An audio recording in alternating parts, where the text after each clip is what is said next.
La Universidad Nacional y el CINART S.A. presentan Una Mirada.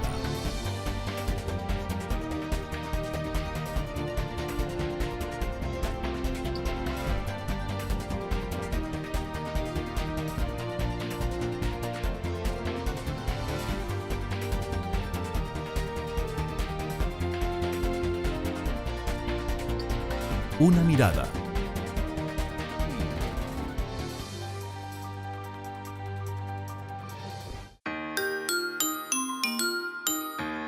La noticia de la llegada de un bebé conlleva sentimientos positivos, pero también muchas dudas y angustias.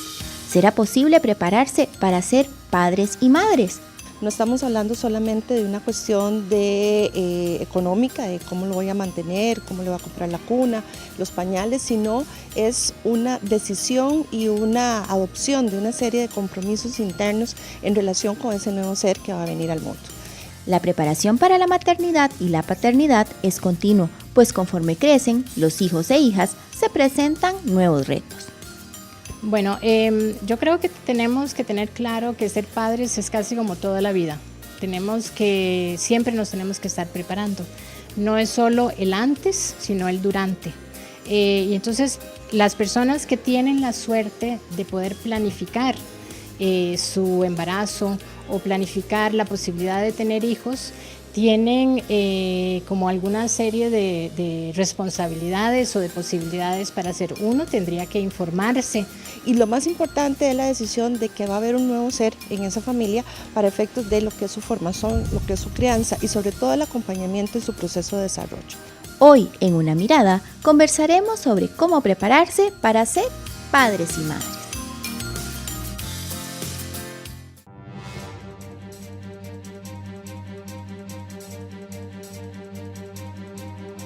Hola, ¿qué tal? Bienvenidos a una edición más de Una Mirada, el programa de la Universidad Nacional y del CINART S.A. Mi nombre es Maribel Quiroz Jara y en esta oportunidad vamos a dar respuesta a una de las preguntas que buena parte de las personas adultas que tenemos hijos y hijas nos hacemos. ¿Cómo prepararnos para ser mejores padres y madres? Yo no sé ustedes, pero yo me hice esa pregunta 1001 vez cuando crié a mis 3 hijos que tienen 21 y 23 y 24 años. Y siempre recordaba que mi abuelita decía que todos los niños y las niñas vienen con un bollo de pan debajo del brazo, pero ahora la gente dice que ojalá vinieran con un manual de cómo educarlos y criarlos para ser personas felices y exitosas en la vida. Para hablar de ese tema, precisamente nos acompañan en esta oportunidad el señor Rodolfo Vicente Salazar, quien es abogado y académico e investigador del Instituto de Estudios Interdisciplinarios de la Niñez y Adolescencia, INEINA, de la Universidad Nacional. Gracias, don Rodolfo, por usted estar siempre dispuesto a colaborar con Una Mirada. Gracias por permitirnos estar aquí compartiendo temas interesantes.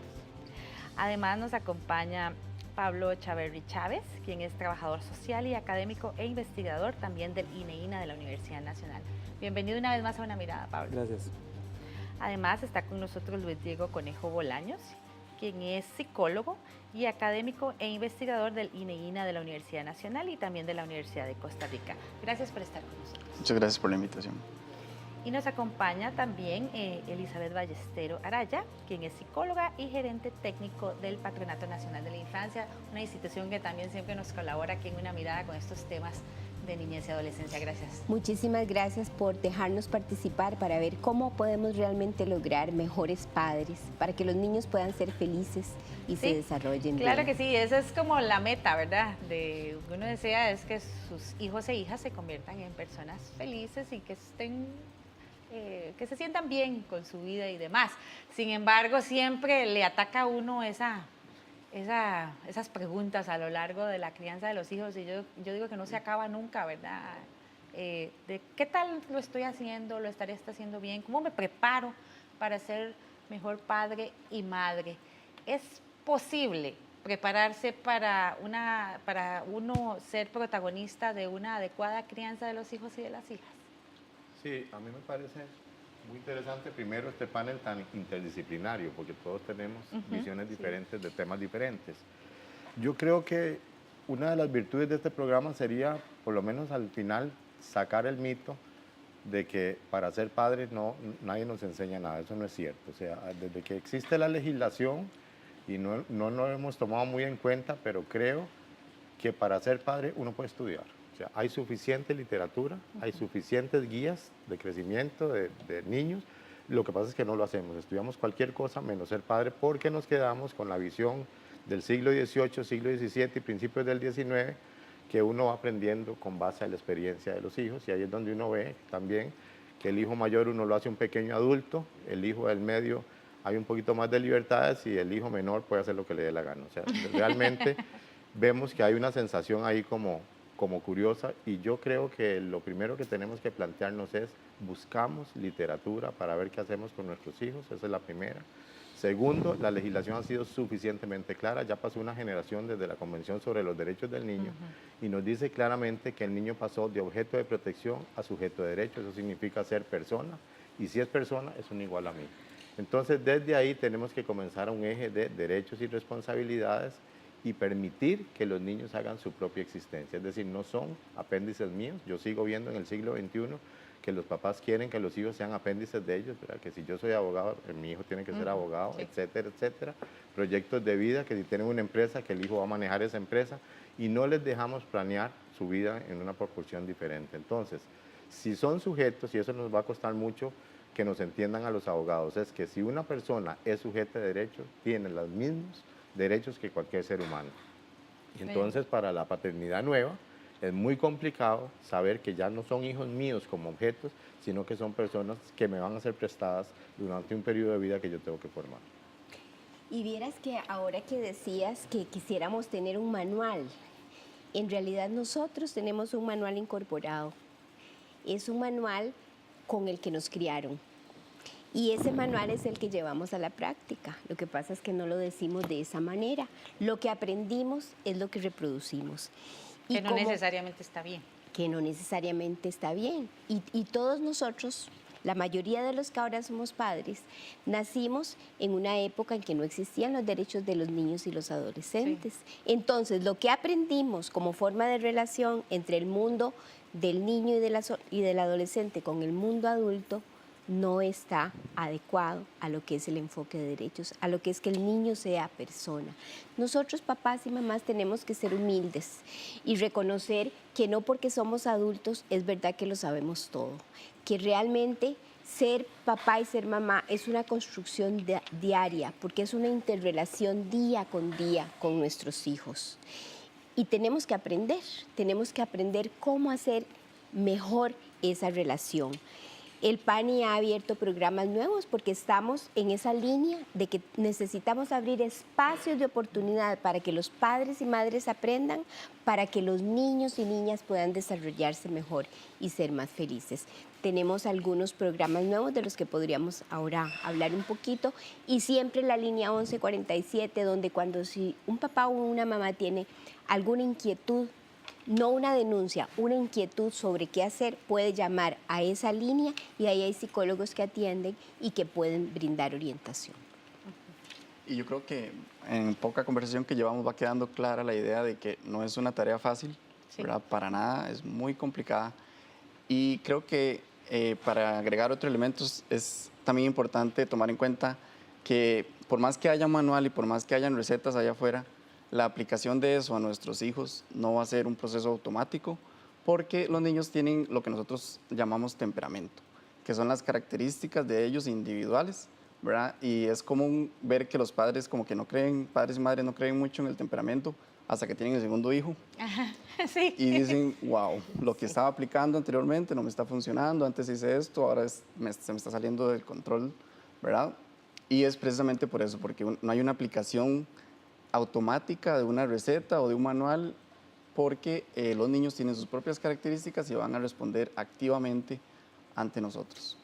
Otro elemento muy importante me parece a mí que es el proceso de la toma de decisión de cómo una persona decide o no llegar a ser papá o mamá, porque muchas veces podría decirse que esto ocurre de hecho de forma accidental, también puede ocurrir simplemente como un instinto de reproducción, digamos, o como una forma de reproducir un rol de lo que se espera de mí como persona adulta. Pero a mí me gustaría insistir que un primer paso de preparación, que significa prepararse con anticipación para algo, tiene que ver con cómo se toma la decisión de llegar a ser papá o mamá.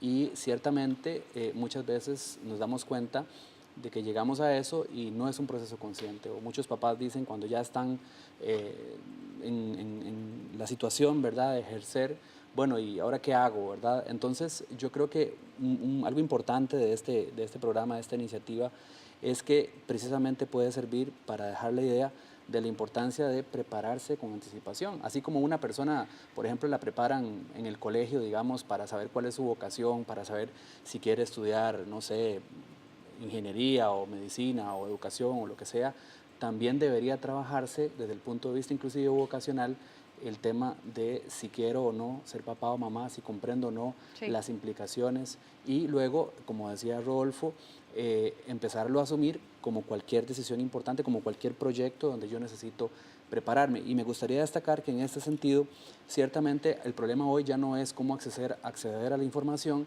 sino más bien el exceso o la muchísima información que hay. En una búsqueda rápida, si usted pone cómo ser un buen papá, te salen en Google en menos de un segundo 22.600.000 registros, ¿verdad?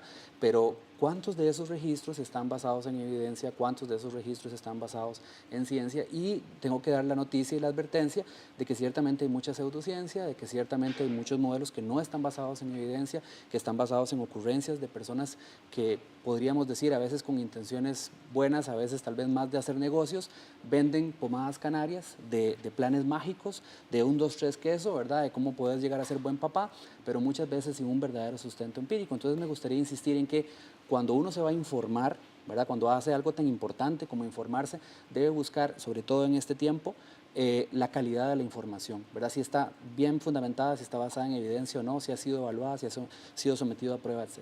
Y precisamente en ayudar en esa búsqueda de información adecuada es por eso que estamos realizando este programa. Vamos a ir a una pausa, quédese con Una Mirada, que ya volvemos con este interesante tema.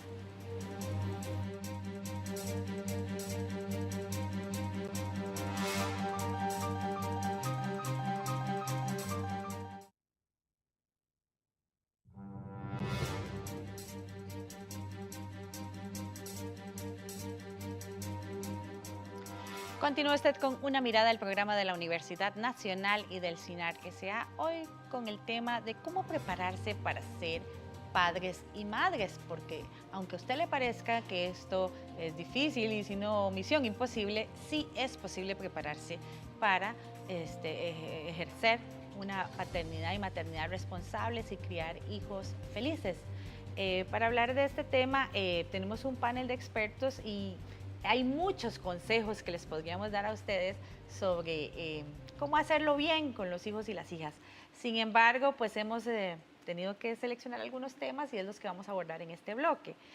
Quería retomar un tema que se nos quedó del segmento anterior, que tiene que ver con esa decisión de ser padres o madres. ¿Estaremos las y los costarricenses tomando esa decisión de una manera consciente o la realidad nos demuestra que los hijos e hijas están llegando de sorpresa, sin planificación alguna y pues que la gente simplemente se detiene un segundo y dice, bueno, hey, apechuguemos porque ya tenemos al niño y a la niña en camino y hay que entrarle a esta tarea de la mejor manera posible? Yo creo que hay, para mi gusto, dos temas interesantes. El primero sería en que cuando doña Elizabeth habló de que había el mito de que los niños traían un pan debajo del brazo, teníamos mucho más embarazos que ahora. Entonces, si uno ve ahora la pirámide poblacional, ha disminuido mucho y casi que estamos en 1.7 por familia costarricense. Eso tiene un significado interesante, que ahora hay mucho mayor precaución de tener familias grandes. Ya eso es una ganancia social. Pero sigue siendo esa ganancia social, sigue siendo no preparados. O sea, no es que el embarazo sea planificado y va a existir. Seguimos con gran cantidad de niños que vinieron al mundo porque tocaban venir, no es una cosa planificada. Entonces eso me parece interesante. Lo otro que me parece interesante, muy rápidamente con este mismo tema, es que la familia anterior a la familia del siglo XX y siglo XXI jurídicamente varía, porque ya no es sí porque sí o porque yo soy su papá o porque yo soy su mamá. O sea, varió esa parte y eso es lo que los costarricenses y las costarricenses tenemos que entender, que Con la Convención sobre los Derechos del Niño, lo que se quiere es que hayan familias argumentativas. O sea, si el niño es persona, tienen que darle argumentos del por qué no o del por qué sí. Así es como formamos ciudadanía, ¿verdad? Lo otro es entender claramente que la paz empieza por los niños y las niñas, cosa que este país ha abandonado absolutamente. Si no tenemos una niñez y una adolescencia bien definida, bien protegida, bien garantizada en sus derechos, no vamos a tener una cultura de paz, que es lo que resumimos con los derechos humanos. Entonces, la otra cosa para los papás y las mamás es que entiendan que en los niños, bueno, yo soy absolutamente en contra de los absolutos, no me gusta ninguna idea absoluta que yo tenga que aceptar, y en los niños se hace mucho eso, ¿verdad? Los metemos en el mismo colegio, utilizamos las mismas medidas disciplinarias y todos son diferentes. Es una comodidad nuestra de papás y mamás utilizar un esquema básico, cuando en realidad, bueno, yo tuve la experiencia de que mis hijos estuvieran en colegios diferentes, en medidas disciplinarias absolutamente diferentes, y me parece que ese es un respeto a su dignidad como persona y no utilizar siempre lo mismo, porque efectivamente los temperamentos son diferentes, y eliminar del conglomerado social, seguir pensando en esa figura horrible de que los niños son una tabla rasa a las cuales hay que llenar, porque le estamos negando toda su parte genética que viene ya con sus procedimientos personales, y decir que es una esponjita que vamos a llenar. Eso es lo más irrespetuoso. A mí intelectualmente me parece que es como una violación hacia los niños y las niñas decir que nosotros vamos a vaciar en ellos lo que queramos. Con respecto al tema de la toma de decisión y el nivel de conciencia de esa decisión, a mí me llama mucho la atención los cambios demográficos que se han venido dando en Costa Rica en las últimas décadas. Como por un lado, aunque ha bajado en los últimos años, persiste un alto nivel de embarazo adolescente, y por otro lado, también vemos una postergación, una tendencia a postergar el inicio de la maternidad. ¿Qué es lo que está mediando estos dos fenómenos o esta aparente bipolaridad? El nivel socioeconómico. Las mujeres de nivel socioeconómico más bajo tienden a tener hijos más tempranamente, mientras que las mujeres de mayor nivel socioeconómico tienden a postergar la maternidad, lo cual a su vez también predice mejores condiciones para poder ejercer ese rol, ese cuidado, ¿verdad? Porque lógicamente en condiciones de pobreza es muy difícil poder garantizar derechos, es muy difícil poder ofrecer todas las oportunidades, la estimulación, etcétera. Y al contrario, ¿verdad? Cuando esta decisión se posterga, pues posiblemente ya hay un mayor nivel de madurez, ya hay un mayor nivel de preparación, ¿verdad? Incluso materialmente hablando. Entonces creo que hay un elemento clave acá que tiene que ver no solamente con la preparación individual que una persona lleva a cabo para tomar esta decisión, sino también de cómo las políticas públicas del Estado pueden contribuir a empezar, digámoslo así, a regular más este fenómeno. ¿Cómo? Básicamente mejorando integralmente las condiciones socioeconómicas de los sectores más pauperizados, de los sectores más vulnerabilizados, porque esto es lo que podría precisamente llevar a empezar a modificar este patrón de, diríamos, ejercicio temprano o sin preparación de la maternidad. Y hablando de embarazos en niñas adolescentes, creo que es muy importante recordar aquí que ya nuestro país dijo vamos a proteger a los adolescentes, y la ley de las relaciones impropias prohíbe las relaciones después de cierta diferencia de edad. Porque ¿qué es lo que sabemos? Los embarazos adolescentes, en el 90%, un poco más del 90%, los padres de esos niños son adultos que les doblan y les triplican la edad a las adolescentes. Eso nos dice que el problema no es un problema del adolescente. Estamos aquí enfrentando un problema de los adultos que utilizan a las niñas como una fuente, como un objeto de placer. Y eso es parte de esa cultura que tenemos, de esa historia que tenemos, de que no vemos a las personas menores de edad como sujetos de derechos, sino como que yo puedo hacer lo que quiera. También quería aclarar que de los embarazos adolescentes, que son cerca de 13.500 de ellos, dicen las estadísticas, son de menores de 15 años. Esto no puede ser, no puede continuar. Esto es un delito, y el delito lo cometen los adultos, no las personas menores de edad. Usted hace un énfasis sobre el tema de que hay que tener una meta en el tema de formarse para ser padres.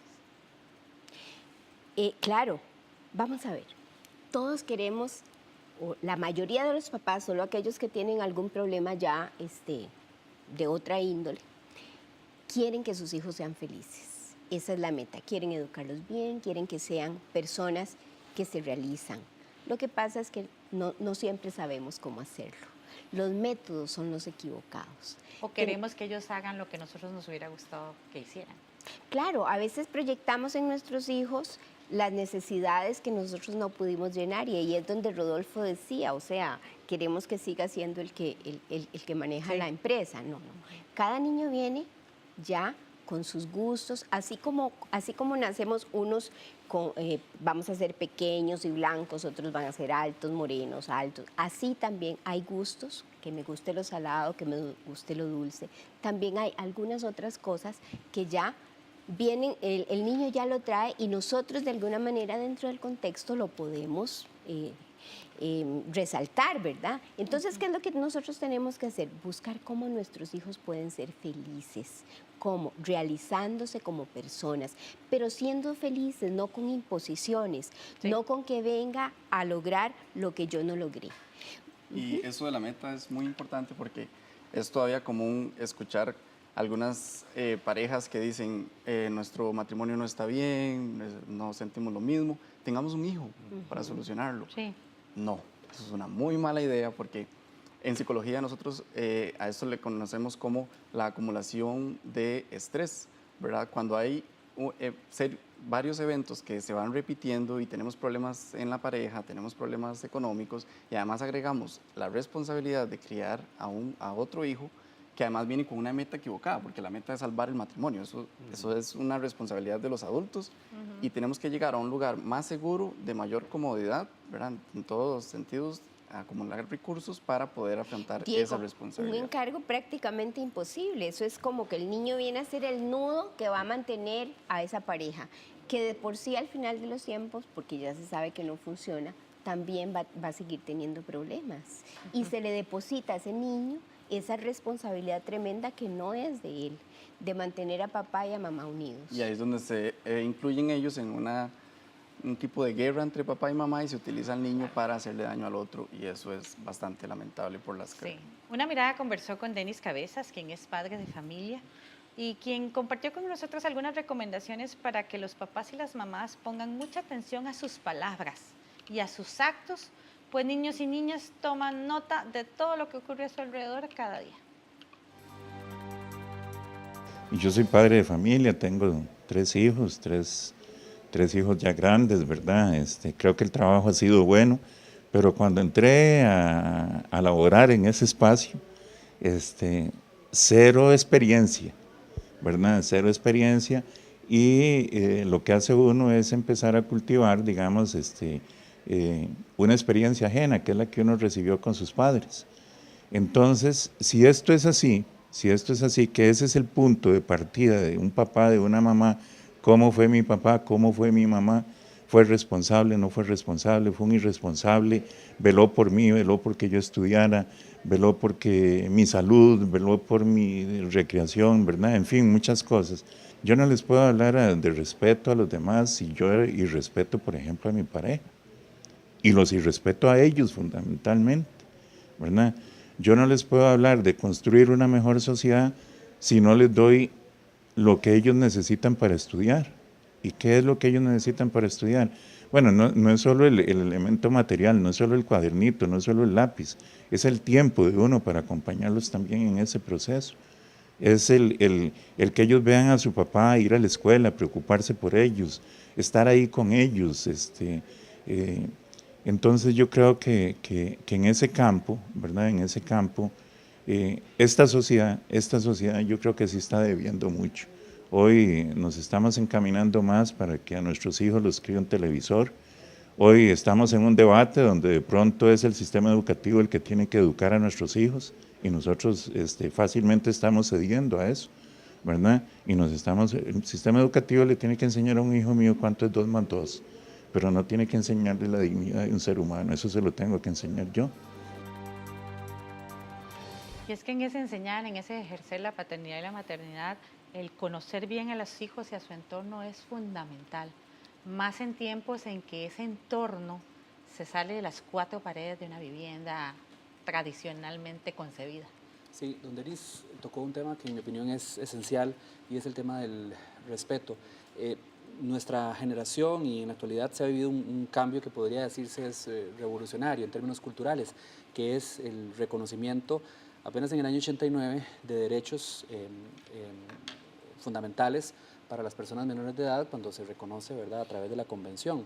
Y a partir de ese momento empieza la queja del mundo adulto acerca de, bueno, pero es que me hablan de los derechos y no de las responsabilidades. Y yo lo que quisiera decir allí es que me parece que ha habido una mala comprensión de lo que significa un derecho, porque, por ejemplo, el derecho a la educación implica la responsabilidad de estudiar.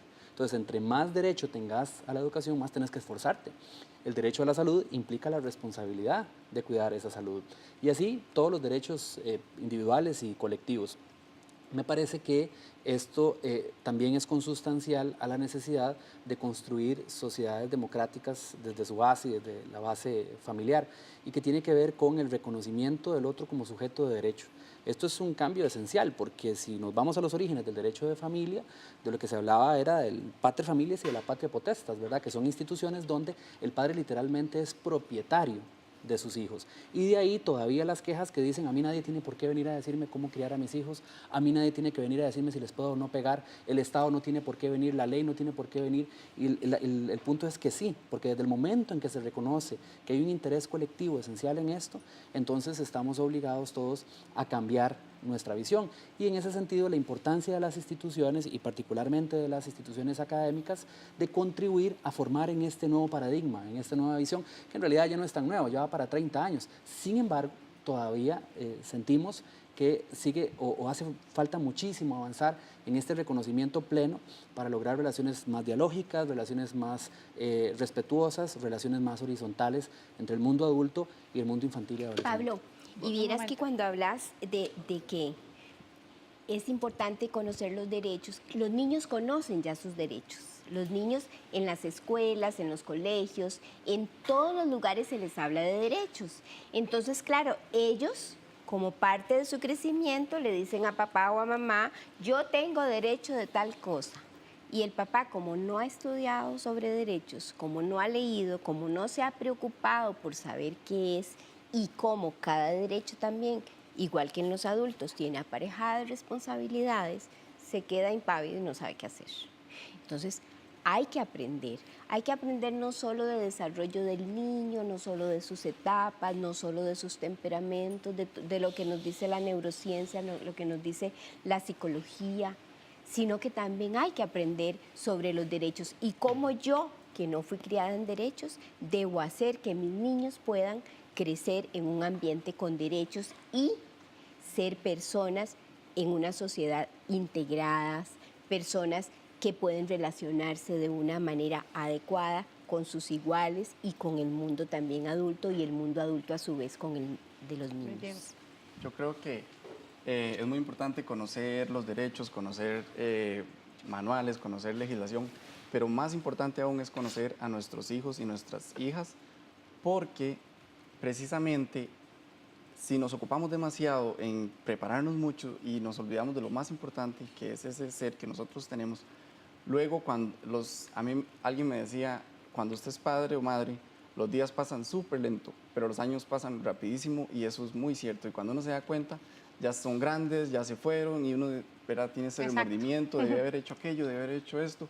Y si usted no conoce bien a sus hijos e hijas, alguien más lo va a hacer. Y no siempre es la persona más indicada y no siempre va a tener el mejor resultado. Entonces, yo creo que es importante eso, ¿verdad? Establecer una relación bastante estrecha con ellos. Con usted coincide Virginia Murillo, de Defensa de los Niños Internacional, quien indicó que padres y madres deben hacer un esfuerzo por conocer a sus hijos, por conocer su entorno, por informarse, sensibilizarse y capacitarse en los diversos temas, incluso según las diferentes etapas en que hijos y hijas van pasando. Ella nos brindó 3 importantes consejos sobre este tema. Pero por otro lado, digamos, cuando ya somos padres, a nosotros desde DNI nos preocupan algunas cosas. Uno es que uno tiene que estar siempre preparándose, ¿verdad? Que ser padre no significa ahora voy a ver qué hacer. Entonces uno siempre tiene que estar buscando información y buscando apoyos y estar hablando y sobre todo hay varias cosas que para ser padres, porque como digo, padres es algo y madres es algo permanente, tenemos que ser conscientes cuándo vamos a pensar tener hijos, pero cuando los tenemos, que tenemos, por ejemplo, que sacar tiempo para los hijos, pero un tiempo en donde no sea deprisa, ¿verdad? El otro elemento que nos parece cuando uno piensa en tener niños es también que hay situaciones en las cuales podemos sacarnos y estresarnos, digamos, que no sabemos manejarlas, ¿verdad? Entonces tenemos que aprender a controlarnos y aprender quizás buscando cada quien de mejor manera, pensar, tomar un tiempo, unos minutos, contar, para no reaccionar, porque en el momento que nos estresamos es en el momento en que comenzamos a golpear, comenzamos a insultar, comenzamos a agredir, ¿verdad? Comenzamos a enojarnos con el niño, con la niña, con el adolescente, y entonces es mejor pensar primero antes de actuar de esa manera. Y se nos olvida decirles que estamos orgullosos, se nos olvida decirles que bien que lo están haciendo. Esos espacios, digamos, de apoyo emocional para los niños son fundamentales en el bienestar del niño, de la niña o del adolescente. Y el otro elemento es no, si bien en etapas en la vida de desarrollo de los niños, quizás en la etapa adolescente o preadolescente es un poco más difícil, donde nos confrontan con nosotros mismos, en donde el diálogo se puede poner más tenso, pero nunca tenemos que dejar no de preguntar, digamos, no podemos dejar de preguntar ni de interesarnos ni de preocuparnos por lo que están haciendo, con quién se están relacionando, sobre qué están haciendo, sin eso significar que estamos invadiendo su vida, ¿verdad? Entonces tenemos que ser muy asertivos, muy inteligentes del cómo lo decimos y cómo lo hacemos, porque lo peor que puede pasar es que el niño, la niña o el adolescente se distancie de nosotros. En el momento en que se distancia de nosotros, comenzamos a perder nuestra posibilidad de acompañar, de posibilidad de ejercer nuestro rol en la crianza de los niños.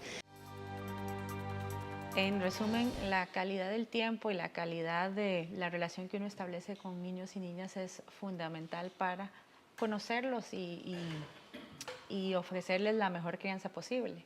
Yo sí creo que cuando hablamos de responsabilidad parental, tenemos que ver un enfoque de todas las cosas al mismo tiempo, ¿verdad? Me parece que lo primero es una relación afectiva con sus hijos e hijas. Sí.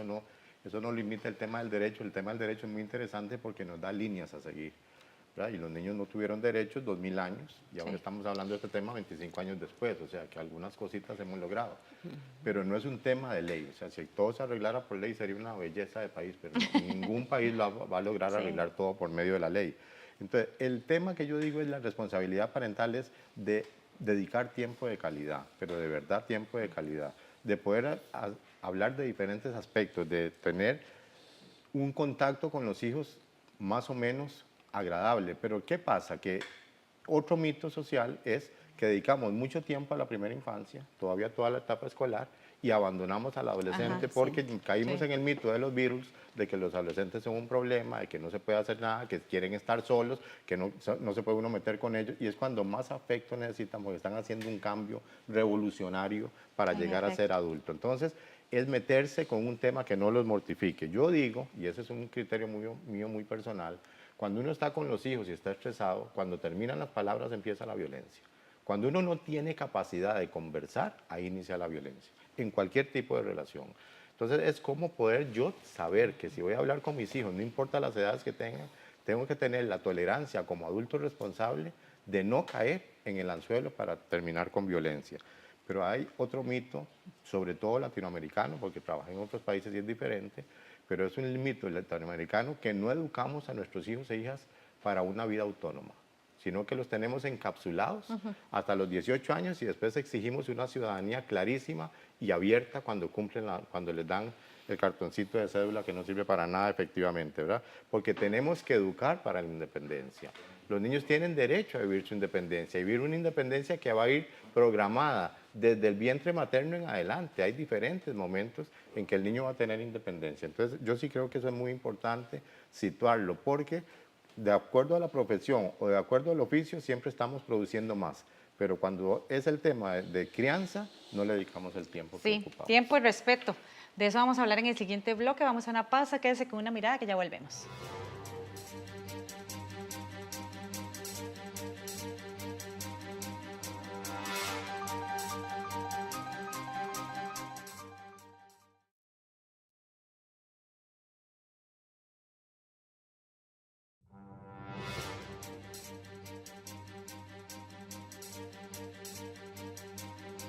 Regresa usted a Una Mirada, el programa de la Universidad Nacional y del SINAC S.A., hoy con el tema de cómo ser mejores padres y madres. Del bloque anterior rescatamos una palabra clave que usted mencionó, Rodolfo, el tema del respeto, de una convivencia respetuosa en la que sobre todo debemos evitar que prive la violencia de cualquier tipo. A mí me gustaría también agregar el concepto del amor, de la afectividad y del querer a los hijos, sí, porque a veces tenemos una visión, diría yo, un poco alienada de este concepto, de que es algo así como el amor romántico, el amor perfecto, el amor idílico, donde entonces hay que decirle a los hijos que sí a todo, donde hay que complacerlos en todo, y entonces cuando nos damos cuenta estamos formando pequeños dictadores.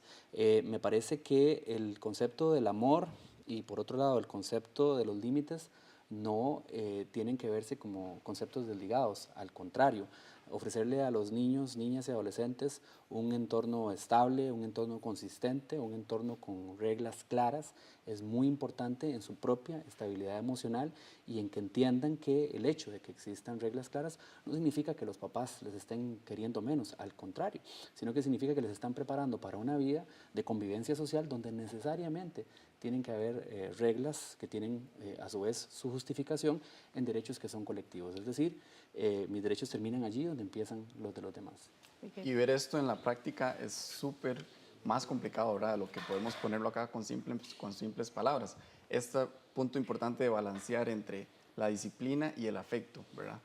Pero si lo vemos ahí afuera, cuando estamos interactuando con nuestros hijos, es muy sencillo. Si yo lo estoy reprendiendo, lo regaño y él empieza a llorar, eso no quiere decir que yo no le puedo dar un beso, que no lo puedo acariciar, que no puedo decirle, yo entiendo que estás frustrado, entiendo que si te sientes mal, yo te amo, pero eso que hiciste está mal, y ser firmes y poder mezclar esas dos cosas, firmeza, disciplina y amor.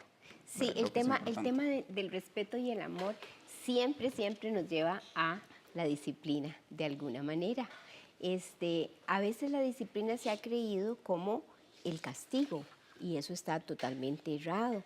Pero también cuando hablamos de respeto, los adultos tendemos a pensar que los niños deben respetarnos a nosotros, pero no nosotros a los niños. Y ahí es donde se interrelaciona el asunto de la disciplina. ¿Cómo disciplinar a un niño? Antes nos decían que llegábamos a ser los mejores padres del mundo si conseguíamos que nuestros niños fueran obedientes. Pues la noticia es que eso no es cierto. No son niños obedientes lo que ocupamos. Ocupamos niños que aunque no estén papá y mamá, puedan saberse controlar, puedan sentirse seguros con autoestima, puedan ser responsables, puedan ellos mismos ejercer su autodisciplina y su autocontrol y puedan tomar decisiones acertadas. ¿Cómo hacemos esto? Precisamente con el amor. Muchas veces nos dicen en los foros, yo soy una buena persona porque a mí me dieron palos. No. En realidad, cuando empezamos a hablar con esa persona y le preguntamos cómo era el resto de la relación, había muchos momentos de relación de afecto. Nosotros queremos sentirnos felices, sentirnos bien y respondemos al afecto, no al castigo. Y ahí es donde tenemos que modelar esas diferencias. Si yo, para que un niño aprenda a autocontrolarse, le pego un grito, lo que le estoy enseñando en ese momento es a gritar.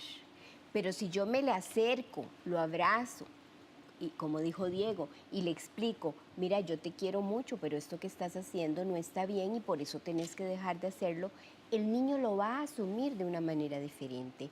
Ahí está ligado ese afecto, ese amor, a una conducta que no es violenta y entonces el niño no aprende a ser violento, sino que lo que aprende es que en los momentos en que se siente frustrado, debe respirar y debe pensar que es lo mejor para él.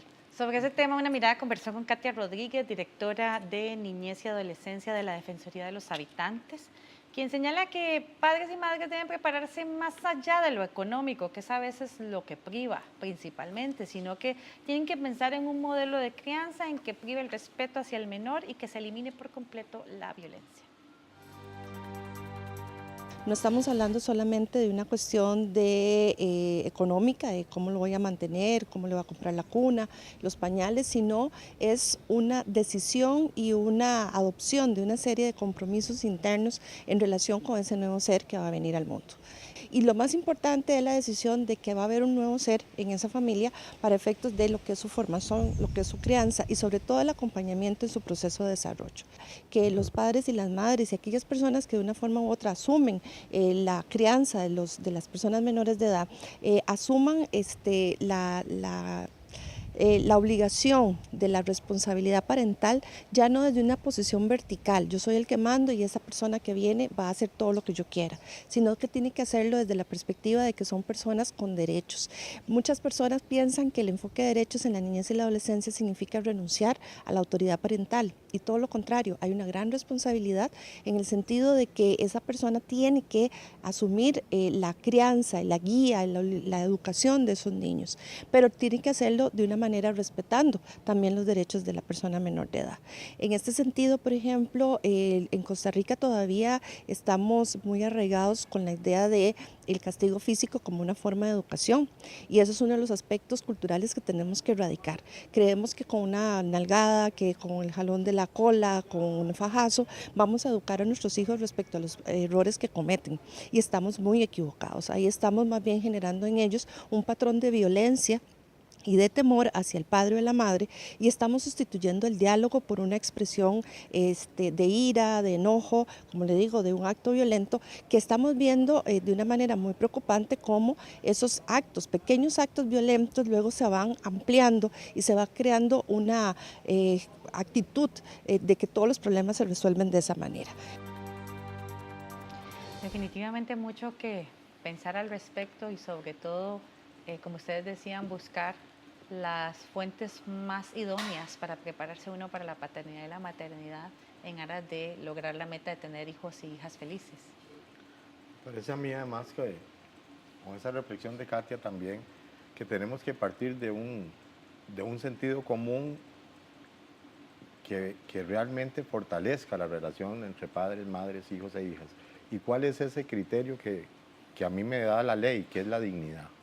El tema de la dignidad, ¿verdad? Porque cuando se falta la dignidad, a mí me da mucho miedo cuando se habla de reglas, porque efectivamente las reglas son muy eficientes en la parte pública, pero en la parte privada ya sabemos el maltrato que nos está generando en las casas, porque se confunde disciplina y castigo, y seguimos utilizando más el castigo que la disciplina. O sea, el público en general cree que el debido proceso es hacia afuera. Yo quisiera un debido proceso desde la familia, si no, no construimos ciudadanía para saber qué es lo que está pasando y si realmente estamos considerando a los niños y a las niñas como debe ser. Y la otra es que tenemos que comenzar a pensar claramente en la diferencia entre autoridad y autoritarismo. Venimos de una formación autoritaria, pero no estamos negando que debe haber autoridad, porque yo no puedo desprenderme de las responsabilidades que como padre tengo de formar y direccionar procesos en mis hijos, pero dentro del criterio de la dignidad. Y tenemos que también comenzar a observar más seriamente qué significa libertad y libertinaje. Porque entonces esos criterios jurídicos que son los que dan paz social en los países, si no los entendemos claramente y no los ubicamos dentro de la reflexión que significa educar a los hijos y a las hijas, y nos quedamos otra vez antes de la convención en actuar por ocurrencia o por lo que nos hicieron nuestros padres y no utilizar la evidencia para crecer más en este tema, bueno, llevamos 25 años, yo espero que en 25 años más este programa sea muy diferente, pero tenemos que comenzar a picar en la gente que entienda que hay que seguir adelante con una ciudadanía infantil y adolescente que antes no existía. Y esa ciudadanía hay que construirla y nos toca a nosotros sembrar la semilla para que otros sigan adelante con ese criterio. Con respecto al elemento que señalaba Rodolfo de la evidencia, me parece muy importante señalar algún elemento de la investigación reciente. Y uno de ellos que me llamó particularmente la atención es el elemento de la ternura. En el pasado uno escuchaba que decían, mire, no los chinee mucho, ¿verdad? Porque se le van a hacer malcriados, ¿verdad? Pero lo que la investigación reciente más bien viene señalando es que la ternura predice capacidad de persistencia. que aquellos niños y aquellas personas que en su infancia han tenido, digámoslo así, más chineo, más estímulo, más caricias, tienden después, cuando enfrentan retos, a persistir durante espacios más prolongados y a mantener ese esfuerzo. Y eso es clave en cualquier objetivo que uno se proponga en la vida. Entonces, yo creo que tal vez uno de los elementos clave aquí discutidos es romper con esa dualidad falsa, ¿verdad?, de que el cariño implica que entonces ya no pongo límites, que implica que ya no, porque en realidad son dos cosas que se necesitan mutuamente. Y para aprender esa forma alternativa de crianza, yo los invito a los programas nuevos que tiene el PANI.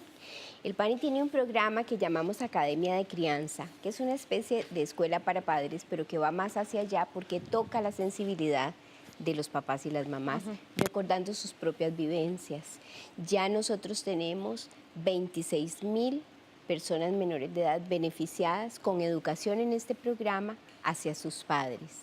Tenemos otro programa, el de unidades móviles, cuyo alcance ha llegado a 23,000 personas menores de edad, también beneficiadas con programas educativos a padres. Podemos decir 26 y 23 es muy poco, no llega ni a 50,000. No teníamos nada, ahora ya tenemos 50,000 personas que han pasado por estos procesos.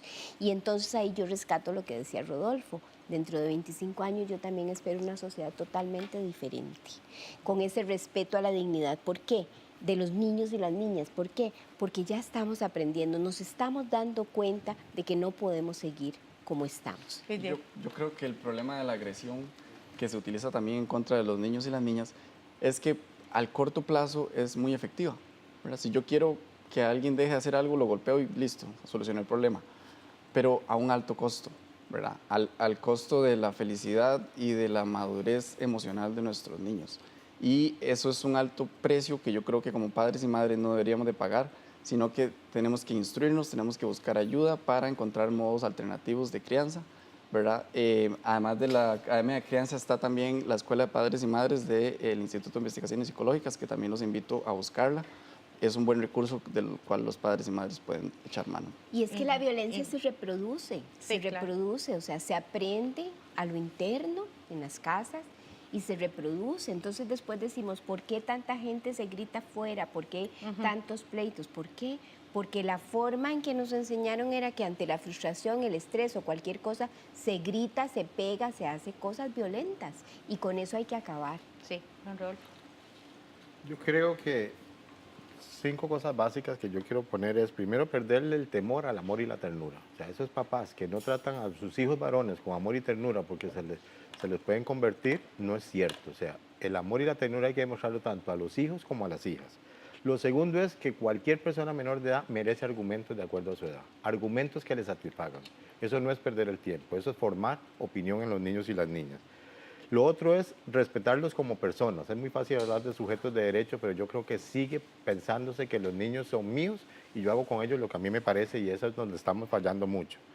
Y quisiera quitar el tema de que la adolescencia es un problema. Me parece que es una edad fascinante, que es una edad lindísima, que es ahí donde uno más se acerca a sus hijos, donde más puede conversar, donde ve y evalúa toda su infancia, cómo uno dio criterios interesantes, y quitar esa idea que seguimos diciendo, tenés adolescente, ya no puedes salir de la casa.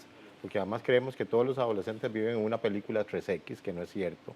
Pero entonces hay que ver cómo le hacemos para acercarnos al adolescente sin invadirlo. Y después dejar de satanizar la tecnología. Estamos en una época tecnológica. Si satanizamos la tecnología, estamos separándonos de la generación que nos estamos enfrentando y tenemos que hacernos amigables a eso para lograr esas posibilidades. Y no olvidar nunca el tema de la dignidad. Mi tema de la dignidad es el tema fundamental de los derechos humanos y cuando yo mido dignidad, veo cuándo estoy siendo indigno con un niño y cuándo le estoy respetando su dignidad. Dignidad, respeto, calidad de tiempo y sobre todo mucho amor. Con esas palabras quiero cerrar este panel. Les agradezco muchísimo sus aportes. Creo que serán de gran ayuda para padres y madres que nos hayan acompañado con su audiencia y también para aquellas personas que estén pensando en algún día pues tener hijos e hijas y por supuesto que la meta de todos y todas es que sean felices. Muchas gracias a ustedes por acompañarnos. Busque más información sobre este programa en www.una.ac.cr o en nuestros perfiles de Facebook, Twitter y YouTube. Muchas gracias. Les esperamos la próxima semana con más aquí en Una Mirada. Hasta pronto.